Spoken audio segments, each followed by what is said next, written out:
I'm completely confused at this point. I need a drink. Let's talk about this. Shout out to Manny. Yes, thanks for the drink, the housewarming gift. I definitely appreciate it. I am definitely about to use this Patron. Yeah, let me get this open. I'll be right back. There we go. Oh, shit. Shake it up, baby. Shake it up, shake it up, shake it up. Oh my God, I'm getting this on me. What the fuck? Yeah, that's good. The part that's getting me, especially from these last two episodes, is your attitude, OG. I am well aware of your IG. You know, you're posting all of these raw and honest footages, and you're posting all of these audio clips, and you're posting. I'm aware of all of this stuff, all of the IG messages, the screenshots of you messaging the producer and then messaging this person. You have done an amazing job with documentation, but you've done a poor job with managing how you feel and letting someone else say how they feel. And I think that is a major problem for me. And that's a major problem, obviously, for the cast members, is that they feel whenever they mention how they are feeling, whenever they bring to the table their opinion, whenever they reach out and try to identify with you what you're experiencing, you're constantly beating them like a child. You're scolding them. You're putting them against the wall saying squat and hold your count to 100. You're doing this in a very toxic way. I've always said this. Life will always come with challenges. But what is going to be your story? And I feel like OG's story is repeating a million times in her head. She's traumatized. So it's very sensitive for her to hear these girls carry on the way they do. To see these girls put on the way they do. This is my honest opinion. I think OG is emotionally traumatized. I felt this way for a while, but I wanted to watch more before I laid it down on the line. I definitely think she's emotionally traumatized. The way she channels her hurt with trying to, I guess, explain her view on colorism to the girls, Malaysia and Christian, it comes across like you're beating them like a child. It comes across like you're trying to manipulate whatever feelings they have and misconstrue them on purpose to the point where everyone is confused, and for you to keep sitting in this corner saying you guys are colorism, you guys are you're dealing with colorism, you're in a colorist group. You know, it just appears at this point that she creates these things to happen because you wanted to have a conversation with Christian and Malaysia. You wanted to have a conversation in an open floor about this conversation because you came back season 9. Now, I don't know the details in the contracts with who gets what and how much this person get paid and what position they play and all this type of detail, or even if she signed a contract 3 years ago to be on this show for 5 years.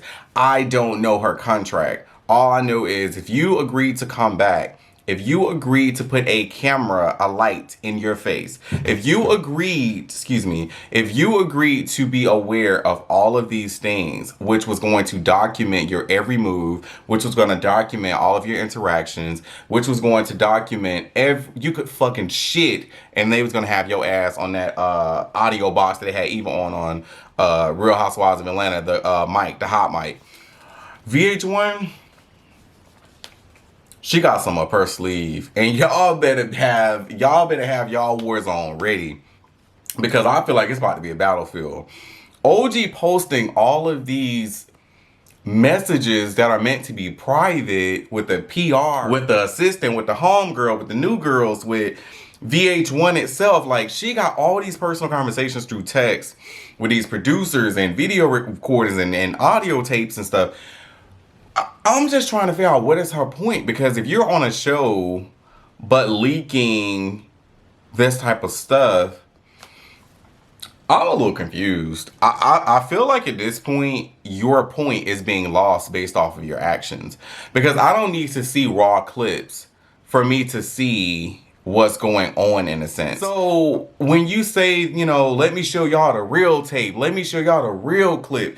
If you have to do this narrative thing every Tuesday that this show comes on and posts on IG, this is the original clip, I think that's interesting in itself.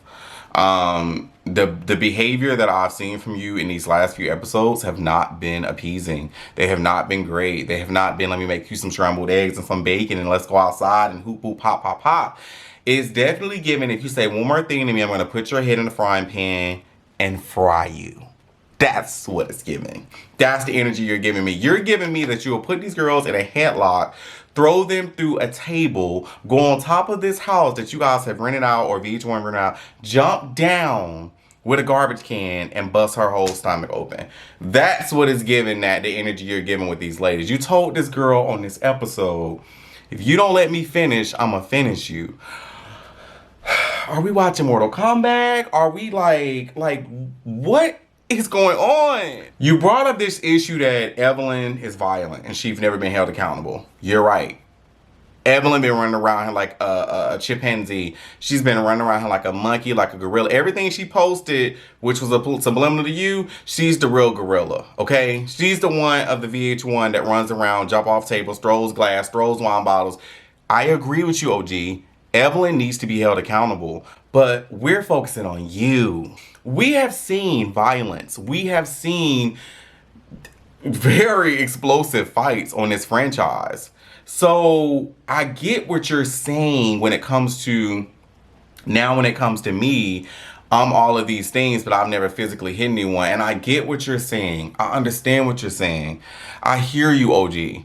But OG, it's very interesting to me that all of your cast members are frustrated with you. That is very interesting.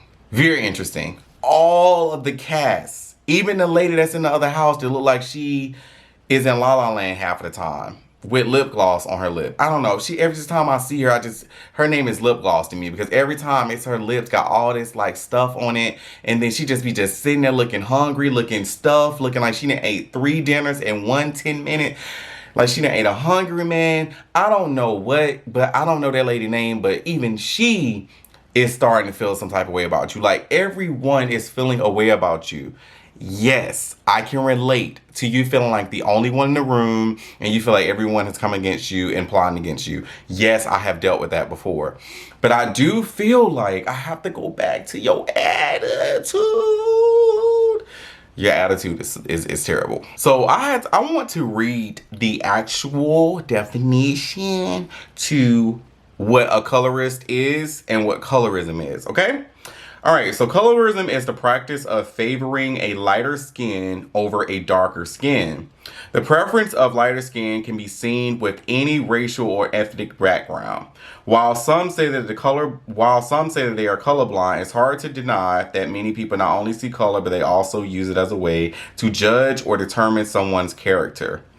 As I mentioned in the beginning of this video, there is colorism that goes on in the industry. It goes everywhere. It is everywhere. You're going to see it everywhere. It's the same as racism. You don't know when you're going to get it. You don't know when you're going to see it. You don't know when you're going to experience it, but you either have already experienced it as a black person or you're going to. If you're young and growing up into this world, you're definitely going to get your neck snatched because someone is going to make you feel less than just because of your skin. And then the fact that Shani and Evelyn decides to leave on this trip is so like unbecoming. Malaysia Christian, I definitely give you guys a pat on the back for at least trying, whether it was fake or whether it was genuine. I still want to say it was a great gesture because you guys not only did it once, but you did it 2 or 3 times at this point. Imagine again the editing of the raw footages. Imagine of how long they've tried to talk to her about this subject. Imagine how long, if we want to do an unedited version, how many times they went over there, spent gas money driving back and forth. Imagine how many plates of food you got to bring back and forth, because at this point we go to OG house, we know we're gonna at least talk for 2 hours. The girl, I'm sure, runs their ears for at least 2 to 3 hours. We just only get an hour of this show. But I guarantee you OG talks, because on these clips she's uploading, it's 48 minutes of that 3 minute that we seen. So that's my entire point, is that I feel like at this point these girls get it, but at this point they're also frustrated and irritated and still don't want to deal with you before, after, in between, and maybe in the future. Like, you have made it so hard for these girls to see through all of what y'all both have experienced on both ends, and now you're at crossroads. And it also seems like you don't even want no solution. That's another thing. Because when these girls are asking you, what is the solution to this? How can we build this bridge with you, OG? How can we restart? How can we go back to the beginning where we can scratch everything off and start new and start fresh? For you to still find a way to make them feel like they should be stoned to death. And Jackie is the only one that is balanced to me mentally. And she's normally the craziest one on the show. She is so balanced. She is working overtime. Okay, Jackie Christie is working overtime. She is sweeping the floors. She's mopping the table. She's making sure all the fish grease is completely taken out. Like, she's taking out the trash. She is doing everything she can to keep everybody's energy at a positive level and at an average or mid-tempo speed. And on top of that, she's trying to support OG. And how you repay her is saying that she's a colorist. Then Jackie like, wait, I'm a colorist now and I've been actually trying to help you. I'm actually trying to show you that I'm supporting you despite what I may feel differently about with this situation. You still gonna say she's colorist. Then you said, I'm a colorist. I'm a part of the group. Okay, so what does this... Girl, what is going on in your head? What is going on? Because like I said, there is colorism that is going on in the industry. There is colorism that have went on with these ladies. The way they called you monkey, the way they were saying you was ugly, the way they was looking you up and down when you first came on. I remember Evelyn looking at her like that. I get you feel these ways, and you are in every way, these are your feelings. This is how you feel. So I get it. But what I'm not gonna get, OG, is that every time you interact with people trying to get it with you, that you're gonna keep shutting them down. That's not gonna help. That's not gonna solve. That's not gonna bring together anyone. And you would think with the way that there's a domino effect of everyone feeling the way, even Jackie at this point, you're still stubborn. You're still hell-bent. You're still stuck on that they don't get you. This episode was very mentally draining. It made me feel like... It made me feel a lot of ways. It was very uncomfortable to watch. It was also very weird with the way that, you know, I just felt like they just kept trying and then you just kept shutting them down. This episode gave me anxiety to like the 20th power. This episode left me with nothing left. This episode, this was just a very, very sad episode. It didn't get anywhere. And I felt like I was on a roller coaster ride the entire time. And then at the end, I died. Like, I didn't like get to enjoy the roller coaster ride. Like, oh, we had ups and downs and I got off. Like, no, I like flew off. Like, we gotta do better with our thought process. We gotta do better with the way that we put our words together. We gotta do better and think smarter when it comes to these type of situations. Because when your point get distracted by your actions and it totally confuses the room, and even you at some point, you have lost. This is very similar to Nene Leakes. They have the same syndrome. They have the same issues. OG and Nene has very similar issues. You laughed with these producers. You looked at the fans' comments. You looked at you being one of the popular people, even though you felt like you were an underdog. Nene felt the same way. She felt like she was the popular one, but she felt like she was an underdog in the inside. OG, everyone supported you and rooted for you the last few seasons with all the abuse that we did see and that we are agreeing with that you did experience. You have dealt with all this fame and all this support from fans, but in the inside, you still don't feel like you're the one. You still don't feel it. You still don't feel like the Evelyn Lozada, or you still don't feel like the Malaysia. And it's because you're not happy with yourself. And I really do feel, and I have to say this too, you're taking these insecurities that you feel about yourself. And OG, I'm not saying that you don't love yourself. I'm not saying that you're not confident. I'm saying these girls are pulling or have pulled the most lowest and insecure things of you, to the point that you don't feel there's no return, there's no resolution. And maybe that's why on the other side, they're confused with why you're so open to chatting and trying to resolve things, because in reality, you're not interested. In reality, these girls are not your friend. In reality, these girls have dogged you out and made you feel a type of way and have isolated you. So in conclusion, you're truly not going to ever forgive them at all, because if it's not done the way that you want it to be done, then it's no way. It's hell. It's literally hell freezing over, like before you meet them in the middle, which is what Jackie was saying. So I'm over it. I'm over it. I mean, I still love OG. I still think she is a phenomenal girl. I think it's amazing that she's into the women's football. I also think it's amazing that she's this beautiful, dark-skinned chocolate sister that's intelligent, that got a lot going for her. And that's just well-rounded, balanced, well balanced all around the table.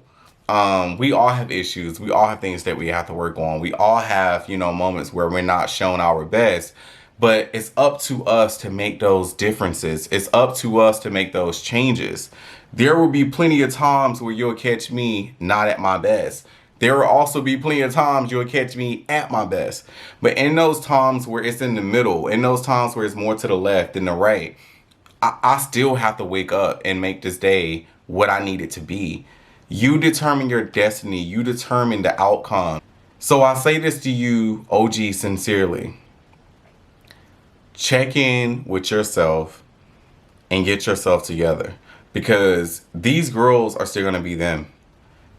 They're having an issue with who you are, because there are things in the inside of you haven't dealt with, and you're using it as a weapon to these girls. That's all I have to say. Yeah, that's all I have to say. Like it, don't like it, disagree, agree, leave a comment. I would love to know what you guys think of this latest episode of Basketball Wives, but I didn't even want to review the whole episode because I felt like the whole episode was about OG. So yeah, love y'all. Peace.